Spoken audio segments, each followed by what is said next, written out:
Assalamualaikum warahmatullahi wabarakatuh.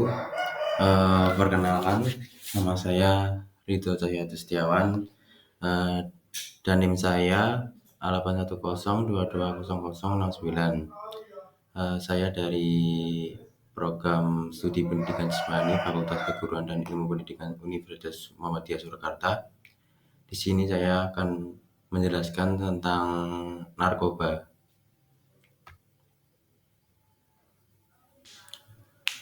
Dan tujuan pembelajaran narkoba dalam kegiatan belajar ini, kalian akan melakukan aktivitas yang melatih berpikir kritis dan menambah wawasan pengetahuan kalian. Setelah kegiatan pembelajaran ini diharapkan, yang pertama, kalian mampu memahami pengertian dari narkoba dengan baik dan benar. Yang kedua, kalian mampu mempresentasikan jenis-jenis narkoba dengan baik dan benar. Yang ketiga, kalian mampu menganalisis dan mempresentasikan tanda-tanda dari orang yang pengguna atau kecanduan dengan narkoba.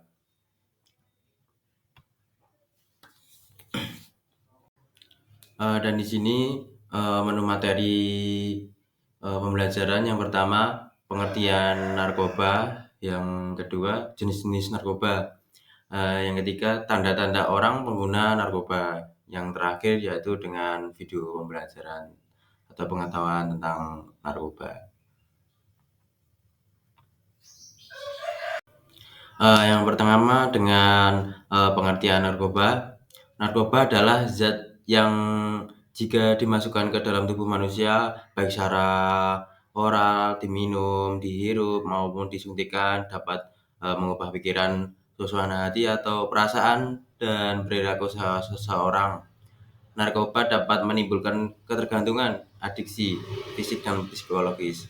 Sedangkan World 1982 mendefinisikan narkoba sebagai sebuah zat kecuali makanan, air, atau oksigen yang jika dimasukkan ke dalam tubuh dapat mengubah fungsi tubuh secara fisik dan atau psikologis.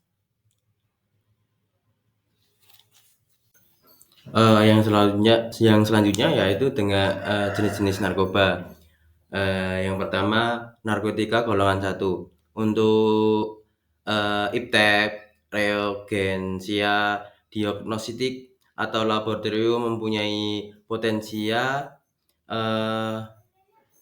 yang sangat tinggi menimbulkan ketergantungan. Contoh yang pertama yaitu eh, opiat, morfin, herian atau putau-petidin candu, ganja, yang selanjutnya dengan ganja, kanabis, marihuana, hasis, kokain, seburkoin, pustaka, dan dunkoa. Golongan narkotika golongan 2 merupakan bahan baku untuk produksi obat, timbulkan potensi ketergantungan tinggi, dan hanya digunakan sebagai pilihan terakhir dalam pengobatan. Contohnya dengan petidin, terus morfin, terus mentanila, taumetadan. Yang selanjutnya dengan narkotika golongan 3 hanyalah digunakan untuk rehabilitas, mempunyai potensi ringan dan mengakibatkan ketergantungan, contohnya dengan kodein dan difeoneksilat. Berdasarkan efeknya, narkoba dibagi menjadi 3 bagian. Yang pertama dengan depresan, yang kedua dengan stimulan, yang ketiga dengan halusinogen. Oke, dan yang selanjutnya yaitu apa sih depresan itu? Depresan itu yaitu zat yang menekankan sistem saraf pusat dan mengurangi aktivitas fungsional tubuh sehingga pemakai merasa tenang. Bahkan dapat menyebabkan tidur dan kehilangan kesadaran. Jika dikonsumsi berlebihan, depresan dapat menyebabkan kematian. Jenis narkoba depresan antara lain yaitu opioid dan berbagai turunannya sebagai morfin dan heroin. Contohnya yang populer saat ini adalah putau.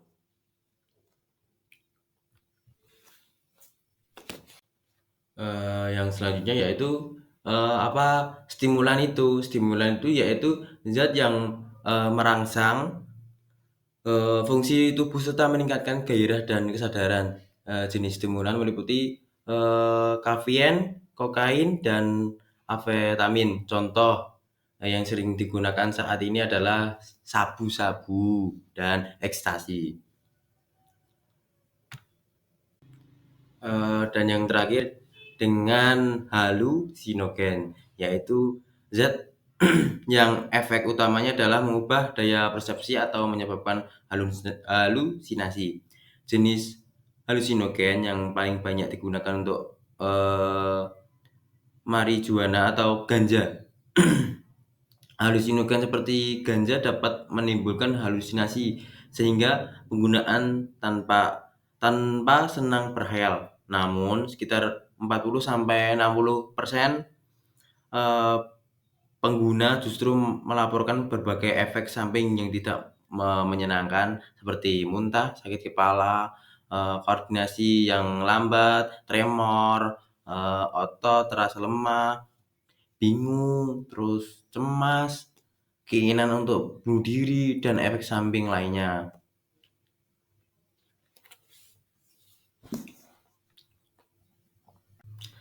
Dan materi yang terakhir yaitu tanda-tanda orang pengguna narkoba. Yang pertama yaitu gejala penyalahgunaan narkoba. Yang pertama menjadi malas, yang kedua kurang memperhatikan kebersihan diri, hidup tak teratur, tidak dapat menjaga kepentingan orang lain, mudah tersinggung, egosentriknya. Yang kedua yaitu tanda-tanda dari pengguna narkoba. Hilangnya minat bergaul, berolahraga, mengabaikan perawatan dan kerapian diri, disiplin pribadi menurun, suka menyendiri dan menghindari perhatian orang lain, terus cepat tersinggung dan mudah marah. Terus ada lagi berlaku curang, tidak jujur, dan menghindari tanggung jawab, menghindari cahaya matahari atau sinar terang sehingga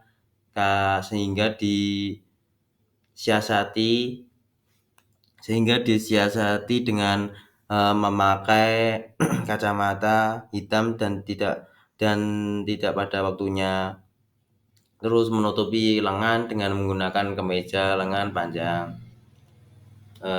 Yang terakhir gejala fisik, berat badan turun drastis, mata cengkung dan merah, wajah pusat, terus seperti bibir kehitaman, terus buang air besar dan kecil tidak lancar, sembelit atau sakit perut tanpa alasan yang jelas.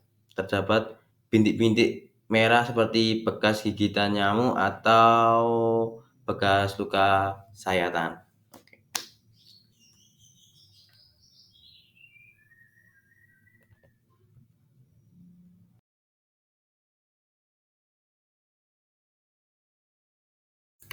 Demikian presentasi dari saya. Semoga yang telah saya sampaikan dapat bermanfaat dan menambah wawasan.